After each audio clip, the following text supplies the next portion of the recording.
Brok and Sindri did not craft the Leviathan Axe to slay gods, they crafted it to chain a man. Grief is a forge, grief is a hammer.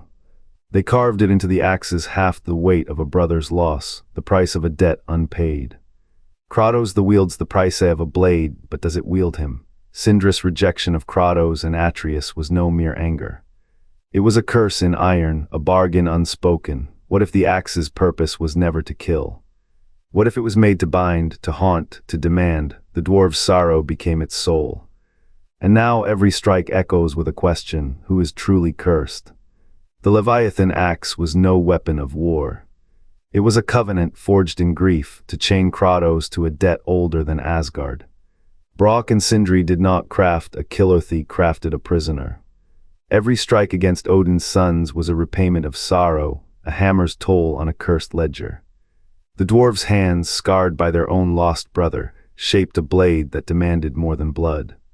A god's death was never the price. The true cost was Kratos' eternity, bound to the very grief that made him. The axe does not slay gods, it silences them, and in its silence the oaths of the dead still breathe. Who pays when the debt outlives the debtor? Debt, after all, is a forge. Brok and Sindri shaped worlds in flame, Yggdrasil's roots, Mjolnir's binding. Their forges, sacred anvil where cosmos met ash, the Aesir took until Ragnarok's tide turned. Odin in his hunger shattered Brok's bones, yet the dwarf's final breath did not curse. It forged. The Leviathan Axe was no weapon. Its edge hums with unspoken pact, a chain, not a blade. Grief, not malice, guided its curve. Sindra's hands etched Kratos' fate into its half-binding god-killer, to the very craft that buried his maker. Every swing echoes a silent oath. Every scar on the axe whispers of a debt unpaid.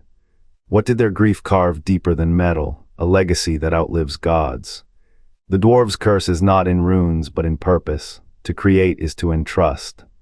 And when the creator falls, the creation demands its due. Kratos does not wield the axe. It wields hymnkeeper of a bargain colder than Niflheim's void. The forges may fade, the Aesir may fall. But the debt is eternal. The forges of Nidavellir burned not with ambition, but with memory. Brok's last breath, stolen by Odin's blade, became the fuel for every hammerstroke. Sindra's hands did not shape metal, that Dathi exhumed a vow. The axe's edge was honed on the same grief that cracks Yggdrasil's roots. What did the dwarves carve into its haft if not a weapon, a tether, a chain of cold iron and colder will?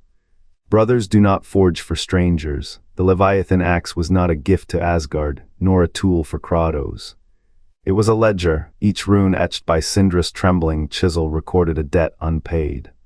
When Odin took Brok, he did not sever a life, he ignited a contract written in ash and blood. The axe's true purpose, to bind its wielder to the forge's unyielding code, to make Kratos a smith, not a god. The Aesir fell, the forges faded, yet the axe's whisper endures. It does not seek to slay, it hungers to complete. To force Kratos' hand against the same anvil where Brok's heart was shattered. How many lifetimes must pass before the last rune is fulfilled, before Sindra's anguish finds its due? The dwarves' new grief is a currency no god can counterfeit. Their legacy is not in iron, but in obligation. The axe's weight is not a weapon's, it is a will's, a brother's. And every swing of Kratos' arm echoes a question only the dead can answer. Asterisk, what is a debt owed to the dead, if not a life? Asterisk, Odin killed Brok. The axe will kill Kratos, the debt is eternal. Sindri did not weep, his hammer fell silent. The forges of Nidavellir, once twin suns, dimmed to embers. Brok's death was no accident, it was a spark. Sindra's rage, sharp as a dwarven blade, turned inward. He saw Kratos not as a savior, but a thief stealing Brok's life, then his legacy. The axe, that Leviathan of ice and fury, was no gift, it was a snare. Brok had dreamed of balance. Sindri now dreamed of chains. The dwarves had bled centuries into that weapon, not to kill gods but to bind one. Kratos, the ghost of old wars, the shadow of new ones, the axe's curse, a mirror. It did not seek to destroy the Aesir. It sought to drag Kratos into the abyss Brok's death had carved. Odin's game had layers. He did not just kill Brok. He weaponized Sindra's grief, turning it into a noose. The dwarves, masters of craft, became pawns. their forges anvils for a trap. Every rune etched into the axe was a whisper, stay, fight, forgive nothing. Kratos would not understand, he sees gods, not debts. He sees enemies, not echoes, but the axe's hunger is not his own. It is Sindri's, a father's, a brother's, a dwarf's. The curse was never meant to punish Kratos, it was meant to anchor him, to the war Brok could not finish. To the vengeance Sindri cannot wield. What did Brok see in his final breath? A warning, a plea. Or did he too become a part of the bargain? The axe's edge is not just sharp, it is familiar. A language of loss, a contract written in grief. Kratos swings, the Aesir fall. But the true war is the one the dwarves never left, and the axe, it waits, not to end a god. To bind a man, to keep the dead alive, how many more must die before a debt is called even? The wind carried Faye's ashes across the fjord, a shroud of dust and memory. Kratos stood motionless, hands clenched at his sides. The axe in his grip hummed, not with power but with a hollow ache. Brok and Sindri had known this ache. Their forges, once roaring with the heartbeat of the world, had crumbled to ash in Ragnarok's breath.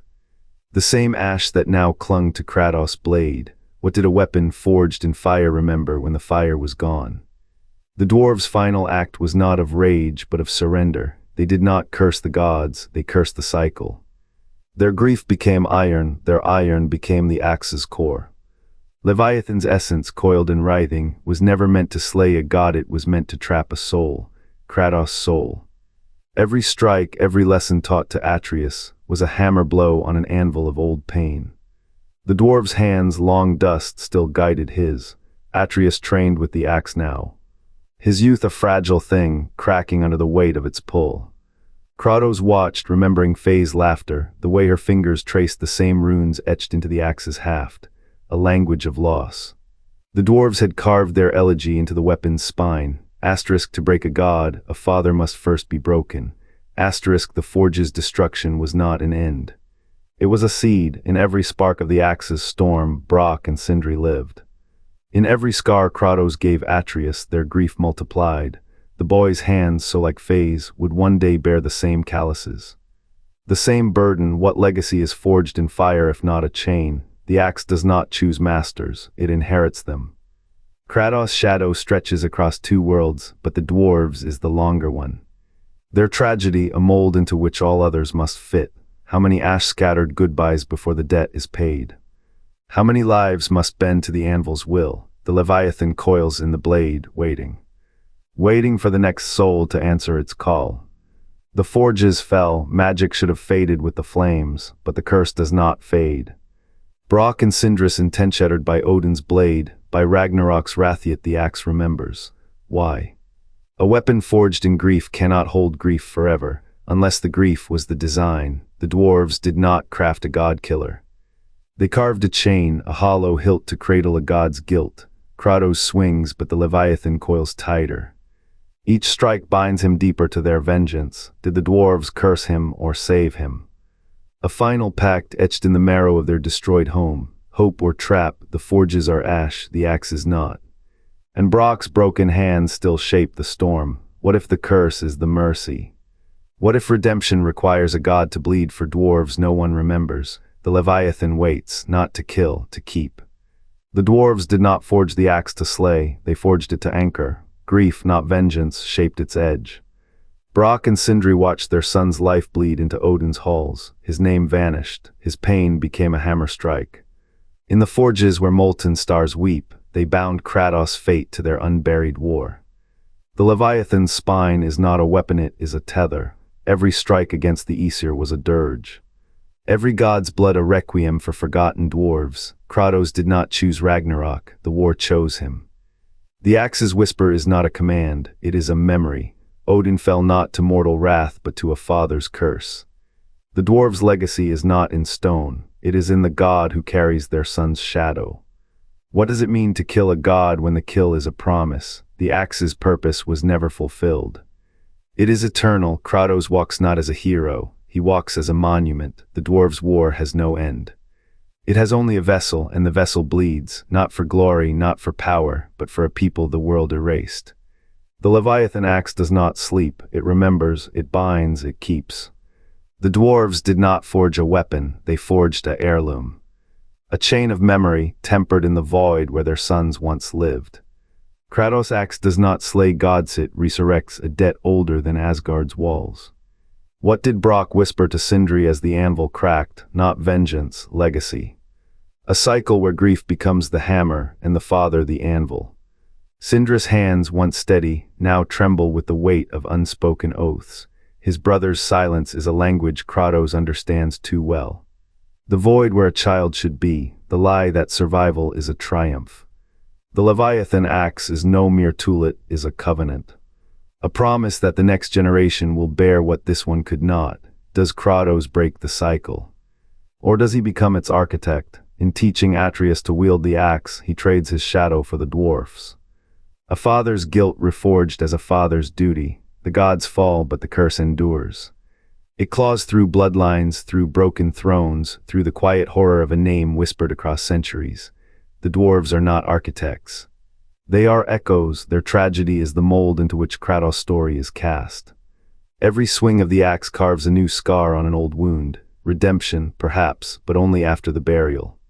Only after the child grows and the ghost grows loud. The cycle does not end, it breathes, it waits, it begins again. Brok's last breath shaped the axe's edge. Sindra's hammer strikes etched a grief no god could sever, a tool of precision, not vengeance. Yet its weight, is it a chain or a key? The dwarves did not craft a weapon. They carved a tether their sorrow fused to Kratos' fate. Brok's death did not end the bargain, it deepened it. Sindra's rejection of Atreus, the shattered trust, was not betrayal, it was a warning. The axe's runes do not command, they echo. A father's guilt, a brother's rage, reforged into a cycle sharper than any blade. Does Kratos shatter the curse? Or has he become its new vessel? The dwarves are dead, their legacy lives in every swing. What did Brok and Sindri sacrifice to bind a god, and who now must unmake it? Brok's last breath shaped the axe's edge. Sindra's hammer strikes etched a grief no god could sever, a tool of precision, not vengeance. Yet its weight, is it a chain or a key? The dwarves did not craft a weapon. They carved a tether their sorrow fused to Kratos' fate. Brok's death did not end the bargain, it deepened it. Sindra's rejection of Atreus, the shattered trust, was not betrayal, it was a warning. The axe's runes do not command, they echo.